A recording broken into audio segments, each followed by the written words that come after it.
Eli was 10 years old, and he hadn't slept through the night in over 4 months. Not since the accident. Not since everything in his world tilted sideways and never quite stood up straight again. He lived in a quiet little house just outside town. The kind of house where wind moved through the eaves and the trees tapped against the windows on stormy nights. It was just him and his mother now. She worked late at the bakery, came home smelling like cinnamon and tiredness, and kissed him on the forehead even when she thought he was asleep. But Eli was almost never asleep. He tried. He really did. He stared at the ceiling. He counted backwards. He whispered things he wanted to say to his dad if he could hear him, but the quiet was too loud, the dark was too big, and the empty space in his chest buzzed like a room with all the lights out and something missing. So, most nights, Eli just lay there, waiting, listening. Sometimes he'd climb onto the windowsill and peek out at the roof. It sloped gently just beyond his bedroom window, flat enough that a cat or squirrel might walk across. He'd once seen a raccoon climb up and just sit there like it owned the place, but tonight felt different. The stars were hiding behind clouds. The air was still, and that's when he heard it, a soft scratch, then a low, breathy "hoo." Eli froze. There it was again. Scratch. Hoo. Scratch. He crawled to the window and looked out. Sitting right in the middle of the roof,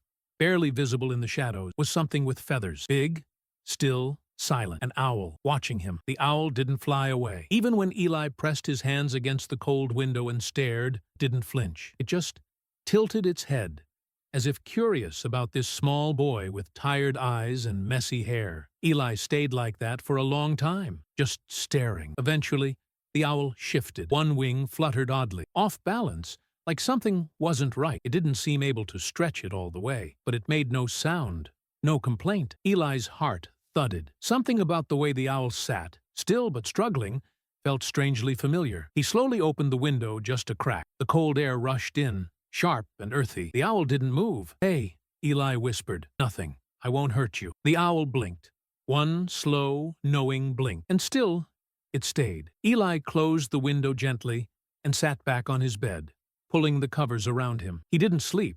Not really. But the night didn't feel so heavy this time. It didn't feel like it was pressing down on his chest. There was something else in it now. Something breathing just outside the glass. When he woke up at dawn, the owl was gone, but a single white feather lay on the windowsill. Eli picked it up and held it like a secret. That night, he left out a little plate of water and a few bits of leftover chicken near the window, just in case. The owl came back the next night, and the next, and the next, always after sunset, always quiet. It never came closer than the center of the roof, never hooted loudly or scratched for food. But Eli started leaving snacks anyway. Small bits of meat, sometimes a strip of bacon if his mom wasn't looking. He would sit on the edge of his bed with the window cracked open, his chin resting on his knees, and just watch. There was no talking, no tricks, just presence. The owl, in turn, began moving more. Each night it shifted its wing a little higher, flapped once or twice, stretched farther. Its movements were slow, careful, like it was healing. Eli didn't tell anyone, not his mom, not his teacher, not the school counselor who gently asked if he was still having trouble at night. He didn't want to share this, not because he was afraid, but because it felt private, like a soft note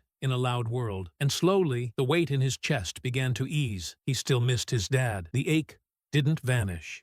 But now there was something to look forward to, a reason to sit by the window, a reason to whisper, "See you tomorrow," even if no one answered. And somehow, he started sleeping. Not long at first, but enough. On Saturday morning, Eli woke up to find another feather, this time darker, with specks of gray. He placed it next to the first one, both tucked safely under the corner of his pillow. That afternoon, he went to the library. He checked out a book on barn owls, flipped through the pages in bed, learned their calls, their habits, how quiet they flew, how they mated for life, how some survived brutal winters by finding quiet roofs and hiding in haylofts. He whispered all of this to the owl each night, as if it were listening. "You probably don't care about books," he said one evening, "but just so you know, I think you're a barn owl. A pretty kind." The owl tilted its head. "Also," he added, "your wing's getting better. I saw that flap." He started writing little stories in a notebook, too. Not big ones, just quiet little tales about an owl who couldn't fly and a boy who couldn't sleep. They sat together under the stars, fought off bad dreams, watched over the house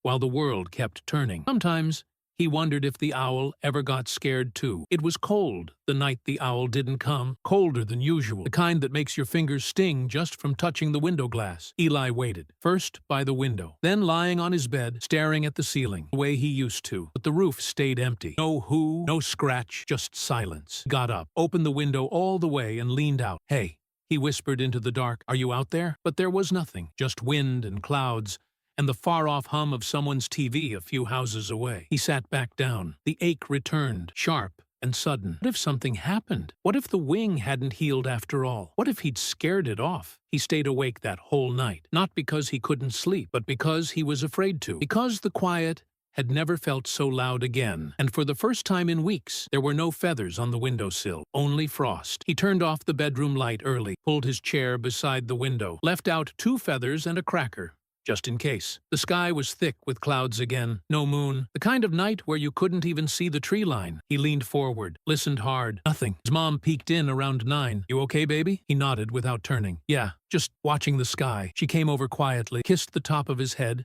and stood beside him. "You know," she whispered, "your dad used to do this. Couldn't sleep unless he looked out at the stars." Eli didn't speak. They stood together for a minute. Then she left him with a squeeze on the shoulder. He stayed at the window long after midnight. Then finally, just as his eyelids started to sink, a thump, scrape, a soft whoo. His heart jumped. He pressed his face to the glass. There it was, perched on the roof, feathers slightly fluffed, eyes calm. Back. The owl gave one soft flutter of its now mended wing, and in that moment, Eli understood something he hadn't before. It hadn't left him. It just needed space. And maybe so did he. A week later, Eli did something bold. He opened the window all the way and placed a blanket across the sill. Then, with a small flashlight and a handful of crackers, he climbed up onto the flat part of the roof. He waited. The wind moved gently through the trees, and then a shadow moved above. The owl landed a few feet away, silent as a falling leaf. They sat there, side by side. Eli didn't move much.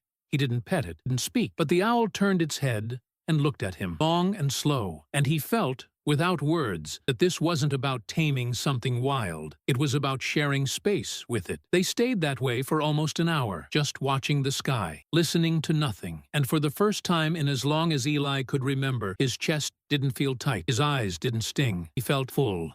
Not happy exactly, just whole. As spring crept in, the owl came less often. Eli understood. The wing was stronger now. The nights were warmer. There were forests to fly into, fields to hunt in, nesting places to return to. He still left the window cracked sometimes, still looked out. And sometimes, when the wind was just right, he thought he heard a whoo in the distance. But it didn't hurt, not anymore. One afternoon, he drew a picture of the owl in his notebook. Big wings, bright eyes, a roof line below it. At the bottom, he wrote, "Some friends don't stay. They fly, and that's okay." He didn't feel like the boy who couldn't sleep anymore. He still missed his dad. He still had heavy days, but the weight had shifted. Now, there was light in the dark, and a memory on the rooftop. On the first real warm day of spring, Eli woke up to sunlight on his pillow and a shadow on the windowsill. There was no owl, but in its place was something else. A tiny bundle of sticks and soft grass, shaped like a nest, and tucked inside a feather. Long, white, familiar. He picked it up and smiled. "Thanks," he whispered. He placed it on his shelf beside the others, and somehow it felt like a goodbye. Not the kind that ends everything. The kind that means you're ready for what comes next. Months passed. Summer came. The roof stayed quiet most nights now, but sometimes, just as Eli drifted off, he thought he heard the faintest flutter of wings across the sky. He still kept a little notebook by his bed, still watched the stars on clear nights, and sometimes he even slept with the window open, just in case. The roof, after all, wasn't just shingles and beams anymore. It was a place where healing began, where something broken learned how to fly again, and where a boy finally found rest. Like, share, and subscribe for more stories that say a lot without saying much.